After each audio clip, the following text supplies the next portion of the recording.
نصيحت به داسې وي چې والله بالله ثم تالله که کوم یو انسان په دې باندې عمل وکړلو پنځپیریانو ان شاء الله تاسو ته به فایده ملاویږي. فایده ملاو نشو بیا راشئ ماته ووایئ چې تاسو روزانه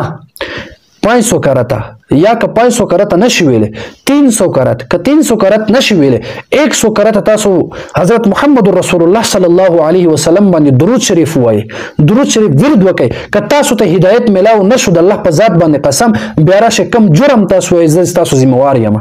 صرف روزانه د اخلاص په بنیاد باندې ښه په توجه سره 100 پیرې یا 500 پیرې د الله په پیغمبر باندې درود ولېږئ او بیا د الله په دربار کې دعا وکړئ چې الله رب العالمین تاسو ته هدایت درکړي او کنه درکې کې اداره نه کړ راشه مانه ته مجرم یم تاسو دغه شان نصیحت باندې عمل وکړئ ان شاء الله الله به تاسو ته هدایت درکړي. د الله په دربار کې هیڅ کمی نشته چې الله رب العالمین کافرانو ته هدایت کولی شي، صراط مستقیم باندې راوستي شي. باید چې یو مسلمان چې هغه په څه مسایلو کې ګډوډ